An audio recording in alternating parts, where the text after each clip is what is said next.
What's up, guys? Justin here, back on the mic. This is so weird. It's like my third one doing the face thing, and I'll get used to it, right? At some point, because this is something you guys asked for, and if this one does well, it's totally something that I'm down to do on more than one occasion. But I thought there wasn't a better occasion than UFC 257 to introduce this as an option on the channel. You guys have asked for more UFC content, and the face-to-face was really the only way to accomplish that. I tried making this video the other day, and the light that I have went out, so that's nice that that happened. But it was kind of like a dry run, and we had someone get cut from the UFC, and subsequently from this card, so it makes sense that would happen. The universe worked in our favor, and now here we are. It is 11:20, and I do want to be in bed by midnight tonight because I got a full day at the dealership tomorrow before we watch the pay-per-view, and tonight was just a long night as well. So sit back, relax, and we're gonna predict these UFC fights. All right, we're gonna do the prelims and the main card. Starting off with Roundtree and Martin Pacino. Roundtree's 8-4. Pacino's 13-5. Roundtree, you may remember from The Ultimate Fighter. He is 1-1 in the last year.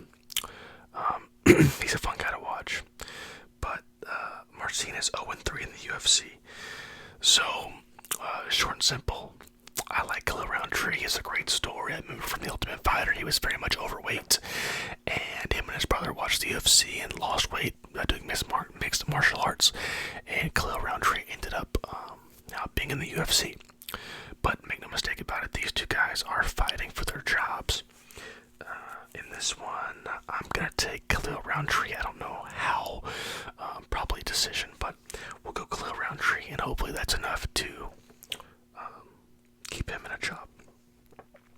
Coming up next is an interesting one. Juliana Pena, who's 9-4, versus Sarah McMann, who's 12-5. Juliana Pena, also an Ultimate Fighter contestant, if you remember. She was sort of seen as like the next big prospect, like next big title challenger, not all that long ago. She's lost to Valentina Shevchenko and Jermaine Durandamy. Those are a couple notable losses. Obviously, those are not bad losses. Those are two UFC champions. Durandamy being a former champion, but Valentina is still a champion. She's also beaten Nico Montana, Kat Zingano, and Jessica Ai while being in the UFC, so she's fought some very, very stiff competition, and so has Sarah McMann. Sarah McMann has lost to Ronda Rousey, Misha Tate, and Amanda Nunes. Absolute who's who in terms of UFC women when it comes to who these two women have faced. So this one's kind of a tough one to choose. They both have pretty decent records. But I'm going to go with Juliana Pena, probably by decision. If there is a stoppage, it'll be her on the ground with Sarah McMann with ground and pound. But we're going to go with Juliana Pena in that fight. Moving on to another interesting one with two absolute fan favorites. We have Brad Tavares, who is 17-6, and Antonio Carlos Jr., who is 10-4. Brad Tavares made his UFC debut in 2010. He's been in this promotion for 11 years now, and he always puts on great fights. Notable losses. Talk about fighting a who's who. He's lost to Yoel Romero, Robert Whittaker, and Israel Adesanya. So he's definitely fought a laundry list of, UFC championship caliber fighters.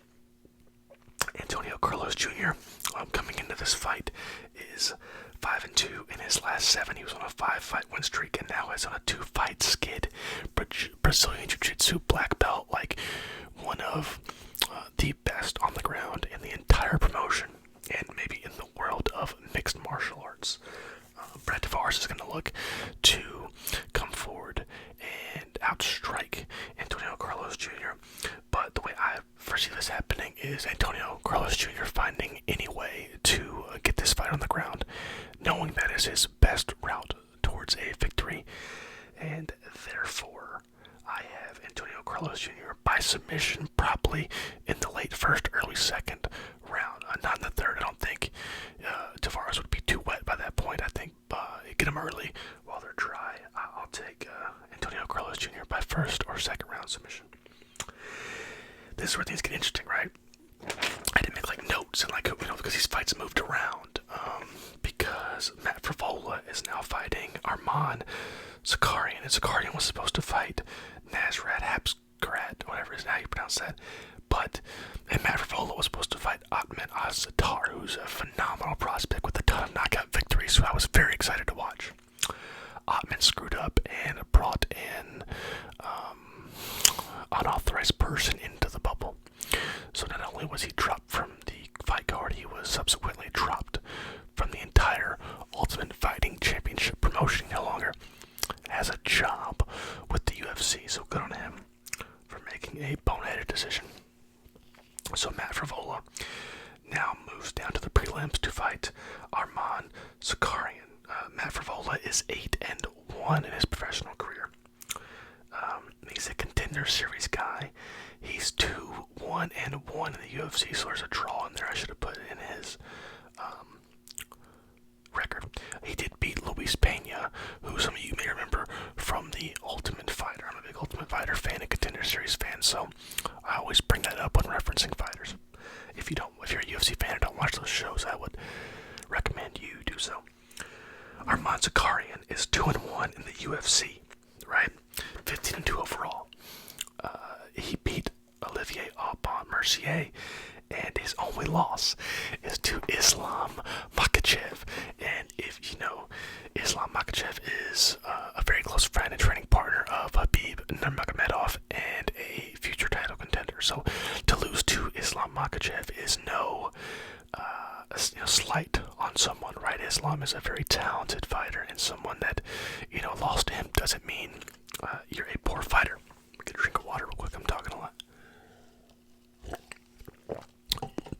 With that being said, Arman is also very, very well-rounded. He has 5 wins by knockout, 5 wins by submission, and 5 decision victories in those 15 wins. So super well-rounded fighter. I think he has a distinct advantage no matter where this fight takes place. Matt Frevola is a great fighter, obviously 8-1, and probably will have a fruitful UFC career. But in this one, I have Arman Tsarukyan winning it, I would say probably by a unanimous decision. And now we get to the main card. One of the fights is going to be cut short because Andrew Sanchez got moved from the early prelims to the main card. I honestly don't know who he's fighting, and I'll tell you why that doesn't matter. I used to train Brazilian Jiu-Jitsu. Okay, I know I'm a little chubby guy, or I'm 6'2", but I'm chubby. But I used to train Brazilian Jiu-Jitsu in college at a gym in town. And people knew Andrew Sanchez, and he was going on the Ultimate Fighter. And we kind of like crossed paths virtually somehow, and we're friends on Facebook. So I'm always going to pick Andrew Sanchez because I sort of kind of know him. I met him once later on, so I'm always going to pick Andrew Sanchez. So Andrew Sanchez is going to get the win, and I'll pick him every time because I'm biased. Moving on to the next fight, which is a great fight. Marina Rodriguez, who is 12-1-2, versus Amanda Ribas, who's 10-1. And Amanda Ribas is maybe the most happiest fighter in the UFC. Her energy is awesome. If you haven't seen any of her interviews, I implore you to go and enjoy some of her interviews. Marina Rodriguez has the 2 draws in her record are both in the UFC to Cynthia Calvillo and Randa Marcos. And keep that name in mind when we get to Amanda Ribas. She has 1 UFC loss, and she has a win in the UFC over a pretty well-known fighter in Tisha Torres, Tiny Tornado. So keep that in mind. Tisha Torres is, I would consider, a notable victory for Marina Rodriguez. Go over to Amanda Ribas. She's 4-0 in the UFC. Those 4 wins are against Emily Whitmire, Mackenzie Dern, Paige Van Zandt, and Randa Marcos. So you have a MMA math doesn't always work, and I would shy away from trying to use MMA math to predict a lot of fights because it doesn't always work out in the way that you think it would. But with that being said, I think Amanda Ribas is on her way to a title shot, and I think Marina Rodriguez, as great of a fighter as she is a speed bump right now, and we could see this turn around, you know, in 18 months when Ribas has the title.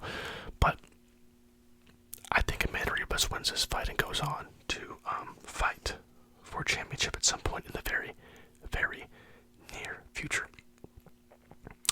Now we get to another female fight, which is Jessica Eye, who's 15-8, versus Joanne Calderwood, who's 14-5. This is my early pick for fight of the night. I think it's between this one and Dan Hooker and Michael Chandler, but we'll keep an eye on this one. These are 2 fan favorites.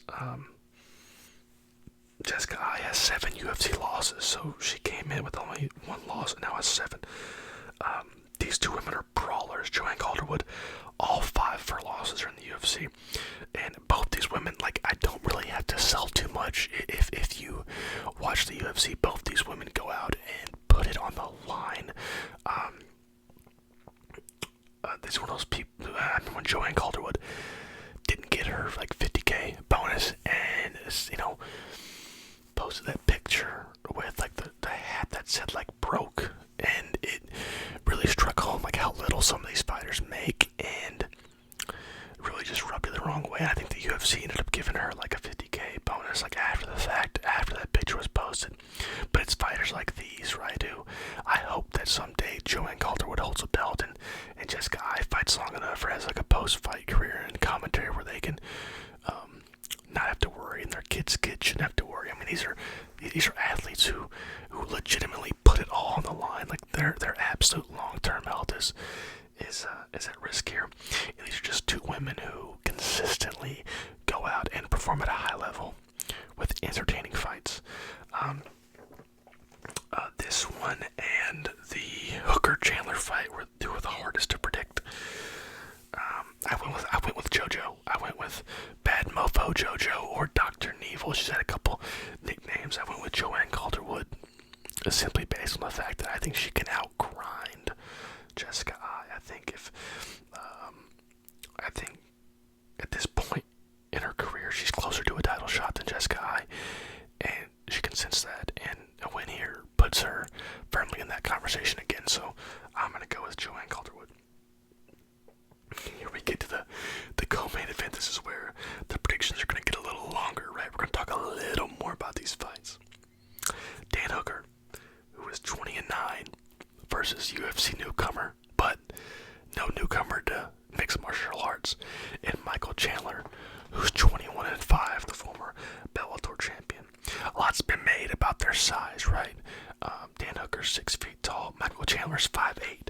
Even if you watched the ceremonials, weigh-ins and the stare-off, Michael Chandler said to Dana, "My guy's tall." Referencing Dan Hooker. But another thing people have talked about is Dan Hooker's perceived,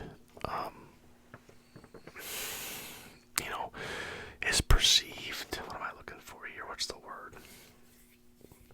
Advantage. Sorry, it's late. It's been a long day at work.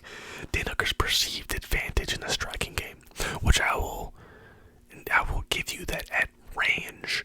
If he could hold Michael Chandler at range, he would therefore have what you would assume would be an advantage.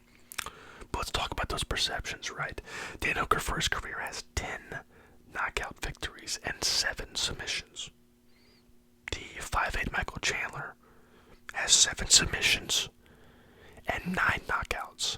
So the power discrepancy isn't as large as maybe you've been told that it is. At range, Dan Hooker's best attack is that up knee.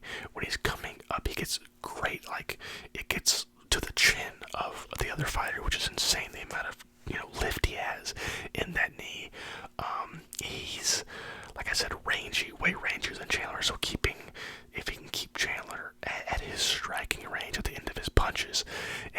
legs and his knees. Okay, now we have a conversation. But Michael Chandler is a bulldog of a wrestler. I mean, look at his throws against Benson Henderson. Look at his knockouts of fighters in Bellator. Look at his Eddie Alvarez fight. This guy is as true as it gets. And Dan Hooker's great. Look at Dan Hooker's fight last year against Dustin Poirier on Fight Island, by the way, in Abu Dhabi. That was a fight of the night contender. This is an awesome fight, a great fight. What a way to introduce Michael Chandler. It seems to me that the UFC always gives these Bellator guys the absolute worst matchups when they first get in the UFC.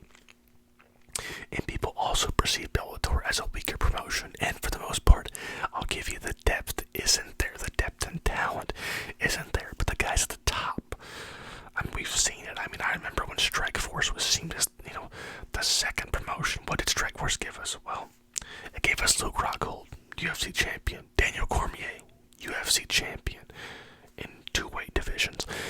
Ronda Rousey. Need I say more? I mean, Strikeforce gave us Jacare Souza. I mean, Strikeforce gave us so many great fighters, and Bellator gave us Eddie Alvarez.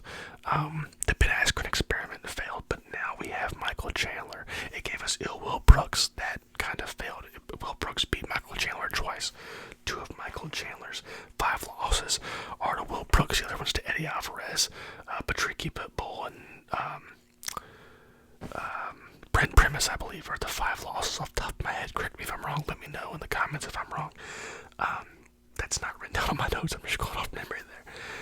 So this fight is tough to pick, right? Is Dan Hooker going to be able to keep Michael Chandler at range? Is Michael Chandler going to be able to get inside and wrestle Dan Hooker and ground and pound him? Or does he catch him with the right hand, an overhand right, that puts Dan Hooker down? I don't know. That's what we're trying to predict here. These are predictions, right? And for me, I want to see Michael Chandler win. He's a great guy. He's been in mixed martial arts forever, underutilized and underappreciated for such a long time. I'm going to take Michael Chandler by unanimous decision. I think it'll be 29-28. I think he'll grind on Dan Hooker. He'll make Dan Hooker, he'll put Dan Hooker on his back. He'll have a ton of control time. And he'll do better on the feet than a lot of people are going to expect. I think Michael Chandler is ready for this moment. And I'm going to be wrong probably more than I'm right on this card. But I hope this one's one that I'm right on. Michael Chandler by unanimous decision. And we get to the main event. A great one, by the way. Dustin the Diamond Poirier, who's 26-6, versus the notorious champ Conor McGregor, who's 22-4. Okay. You guys know I'm originally from Louisiana. I think I've said that about 1,000 times on this channel.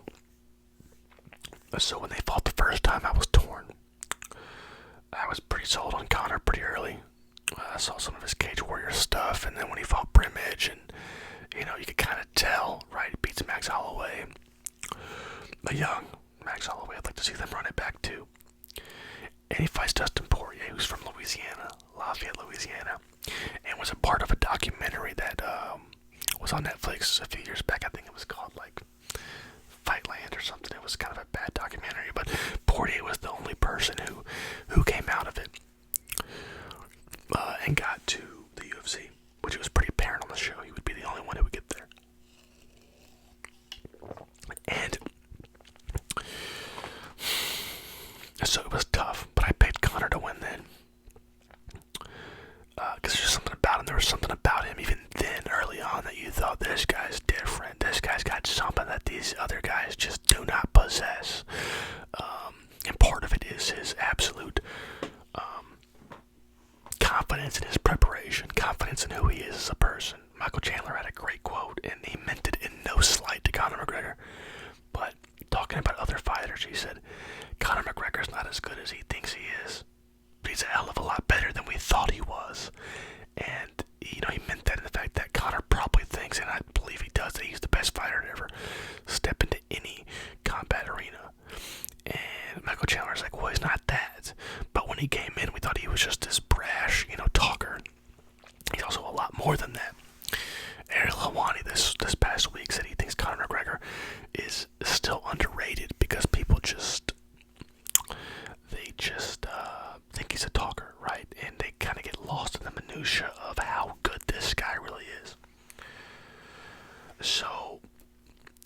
Dustin's a different fighter than he was at 145 pounds. He's no fighter has benefited more from a move up in weight than Dustin the Diamond Poirier.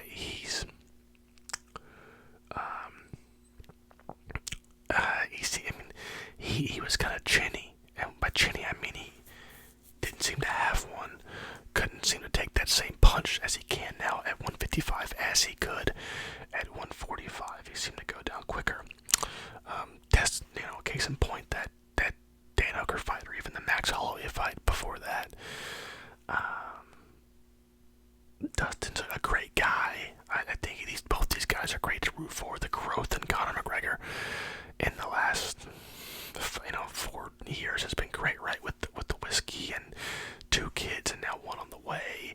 You see him with Conor Jr. and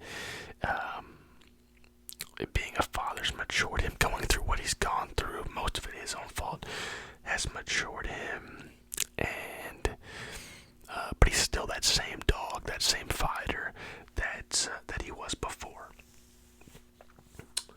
He's even better now. I mean, you go back to the fight last year against Donald Cowboy Cerrone, where he ran out and hit him with the elbows to the face and then a head kick. He head kicked Donald Cerrone. I mean, Donald Cerrone head kicks you. That's how Donald Cerrone beats you, but that's how Conor beat Cowboy Cerrone. And I can't help but go back in time and think about the Eddie Alvarez fight, where Conor McGregor was untouchable. I get goosebumps thinking about it. He was as good a fighter as maybe we've ever seen in the UFC.